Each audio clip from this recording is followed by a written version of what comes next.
मित्रमैत्रिणींना नमस्कार. मी मुक्ता कदम. आणि पहिल्याच पावसामध्ये अयोध्येच्या राम मंदिराच्या छताला गळती लागलेली आहे. कालच आलेली ही खबर आहे. अयोध्येमधून ज्या 2-4 खबरी आलेल्या आहेत, ज्या 2-4 बातम्या आलेल्या आहेत, त्या बिलकुल चांगल्या नाही आहे. सगळ्यात पहिली बातमी तर भक्तांनाच आवडलेली नाहीये, ती म्हणजे अयोध्येमध्ये बीजेपी स्वतः हरलेली आहे. अयोध्येने यावेळेला बीजेपीला किंवा मोदीजींनाच नाकारलेले आहे. आपण सगळ्यांनी पाहिलंय. पण त्याच्यानंतर एकानंतर एक येणाऱ्या ज्या बातम्या आहेत, जसं की मागच्या आठवड्यामध्ये तुम्ही पाहिलं असेल की अयोध्येच्या रेल्वे स्टेशनची एक जी भिंत आहे ती भिंत कोसळली. त्यानंतर दुसरी खबर आली ती म्हणजे अयोध्येमध्ये जो नव्याने तयार केलेला रस्ता होता, रामपथ ज्याला नाव दिलं, ज्या रस्ता बनण्यासाठी अनेकांची घरं, गरीब श्रीमंत सगळ्यांची, सगळ्या जाती धर्मातल्या लोकांची घरं पाडली गेली. त्यांना नीट मोबदला सुद्धा मिळाला नव्हता. रस्ता तर तयार झाला, पण रस्ता तयार झाल्याच्या नंतर पहिल्याच पावसामध्ये या रस्त्याला आपण मोठे मोठे खड्डे पडलेले, मोठे मोठे छिद्र तुम्हाला ते फोटोमध्ये शेजारी दिसत असेल. या सगळ्या फोटोंकडे पाहून लक्षात येतंय की यांचा जो विकासाचा डंका आहे हा आहे नेमका. आणि या खड्ड्यांकडे पाहून आपण या ठिकाणी झालेल्या भ्रष्टाचाराची जी आहे ती लेवल करून घेऊ शकतो की काय लेवलचा भ्रष्टाचार इथं झाला असेल. जर इथे एका ठिकाणी हा रामपथ आहे, याचा फोटो तुम्ही याच्या आधी मोठ्या मोठ्या न्यूज चॅनलवरच्या बातम्यांमध्ये पाहिला असेल की कसा रामपथ बनवलेला आहे, कसं आता इथे टुरिझम वाढणार आहे, टुरिस्ट येणार आहेत. नक्कीच टुरिस्ट आलेले आहेत आणि मंदिर बांधलं हेही एक खूप चांगली गोष्ट झालेली आहे. पण त्याच्यासाठी ज्या लोकांची घरं तोडली, ज्या पद्धतीने तुम्ही लोकांना विस्थापित केलं, ज्या क्विकली तुम्ही हे सगळं केलेलं आहे आणि तुम्ही ज्या त्याच्यानंतर जे केलेलं काम आहे ते काम तरी वाखाणण्याजोगं आहे का? पहिल्याच पावसात, म्हणजे एक पावसाळा सुद्धा गेलेला नाही आहे. एक पावसाळा न जाता इथे मोठे मोठे खड्डे पडलेले आहे. याच्यावरून लक्षात येत आहे की काय क्वालिटी मटेरियल यांनी इथे वापरलेलं असेल. आता क्वालिटी ऑफ मटेरियल किंवा हे सगळं बांधण्याचं काम तर हे काय राजकारण्यांचं नाही आहे, कॉन्ट्रॅक्टर लोकांचं आहे.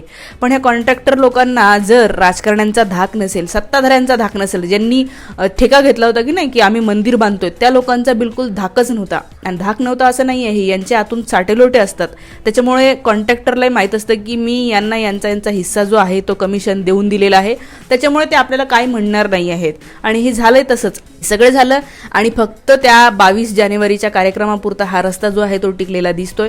आता पहिल्याच पावसात खड्डे पडले, अजून पूर्ण पावसाळा जायचा आहे. किती खड्ड्यांचे फोटो समोर येणार आहे ते कुणालाही माहीत नाहीये.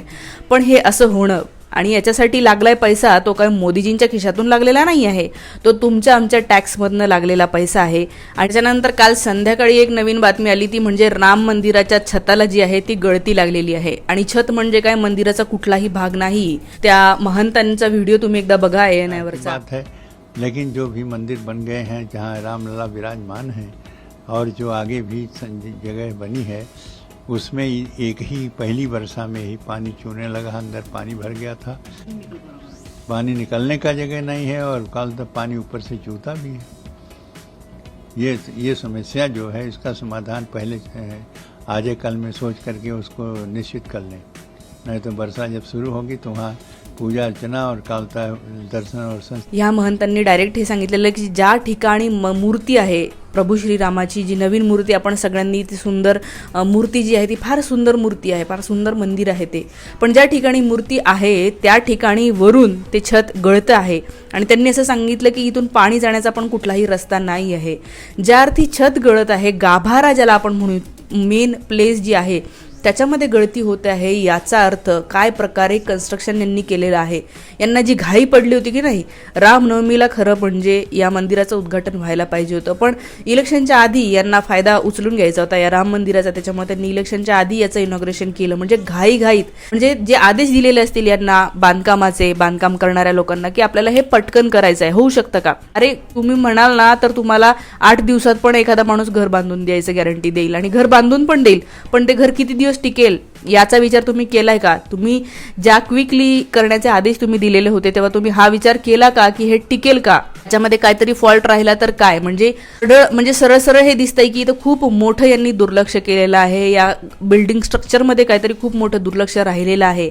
आणि याच्याकडे आपण सगळ्यांनी जे आहे ते लक्ष वेधलं पाहिजे. आपण सगळ्यांनी या मंदिरासाठी, इथल्या विकासासाठी तुमच्या आमच्या सगळ्यांच्या घरातनं वर्गण्या गेलेल्या आहेत. आणि त्यामुळे या ठिकाणी जे केलेलं बांधकाम आहे त्या बांधकामालाच नेमका तो पैसा लागलेला आहे की बांधकाम करणारे कॉन्ट्रॅक्टर आणि कॉन्ट्रॅक्ट देणारे मंत्री संत्रे यांच्या खिशामध्ये गेलेला आहे, हे आपण पाहिलं पाहिजे. आणि तुम्ही नरेंद्र मोदी यांचे सुद्धा भक्त असलात तरीही जर तुम्हाला हे कळत असेल की राम मंदिराच्या गाभाऱ्यामध्ये पाणी टपकतंय, रामपथ जो बांधलेला होता आत्ता पहिल्याच पावसामध्ये इतके मोठे खड्डे पडलेले आहे, याचा अर्थ तुम्ही त्यांना प्रश्न विचारले पाहिजे की तुम्ही हे काय प्रकारचं काम केलेलं आहे. आणि हे जे विचारणारे लोक बंद झालेले आहेत ना, लोक विचारणं कमी केलेलं आहे त्यांनी. ज्या प्रकारे लोकांना भक्त बनवून टाकलेलं आहे की यांचं काहीही झालं तरी तिकडे दुर्लक्ष करायचं, अशा लोकांच्या प्रवृत्तीमुळे जे आहे ना असा भ्रष्टाचार वाढायला लागले. त्यांना कळलेलं की नाही, काही लोक आहेतच की जे खड्डे पडले तरी म्हणतील की अहो हा रस्ता तो नाहीच आहे. जसं अटल सेतू बद्दल केलेलं आहे की अटल सेतूला तडे पडलेलेच नाही. अरे अटल सेतू प्रोजेक्टचा भाग आहे तो, ज्याला तडे गेलेले आहेत ना तो त्याचा अप्रोच रोड आहे. म्हणजे हे असंच झालेलं आहे नाही की तुम्ही म्हणलं की नाही मी नवीन बूट घेतलेला आहे, फक्त त्याला लेस जी आहे ती खराब आहे, कुरतडलेली आहे, तर मग त्याला बूट म्हणता येईल का? बूट त्या सगळ्यांसहित असतो. तसाच अटल सेतू या अप्रोच रोडनी त्या रॅम्पनीच बनलेला असतो. तो रॅम्प तिथपर्यंत नेतो तेव्हा तो प्रोजेक्ट पूर्ण होतो. आणि हे म्हणतात सेतूला नाही तडे लागले. आणि या सगळ्या मुद्द्यांवर खरं म्हणजे मीडियाने बोलायला पाहिजे. पण आपल्या इथे मीडिया सुद्धा सरकारने विकत घेतलेला असल्यामुळे मीडिया प्रश्नच विचारत नाही. मीडिया प्रश्न कोणाला विचारतो? विरोधी पक्षांना. ज्यांच्याकडे सत्ता आहे त्यांना प्रश्न विचारायचे असतात की ह्या सत्तेचा उपयोग कसा करता येईल. ह्या तिजोरी, यांच्याकडे तिजोऱ्या आहेत आपल्या देशाच्या, या तिजोरीमधनं जो पैसा खर्च होतोय तो नीट खर्च होतोय का, कोणत्या ठिकाणी खर्च होतोय, हे प्रश्न जर्नलिझमचे आहेत.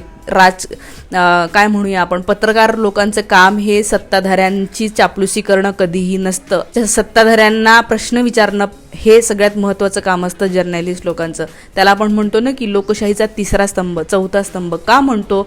कारण की त्यांनी लोकशाही टिकून राहते. हे प्रश्न विचारतात, त्याच्यामुळे सत्ताधाऱ्यांना कळतं की नाही विचारणारं कोणीतरी आहे, मीडियामध्ये येत आहे, खूप लोकांपर्यंत ते जात आहे, नीट काम करावं लागेल. पण मीडिया नीट काम करत नसेल, मीडियात जर यांच्या चुका उघड्या करून दाखवत नसेल तर त्याला आपण काय म्हणायचं?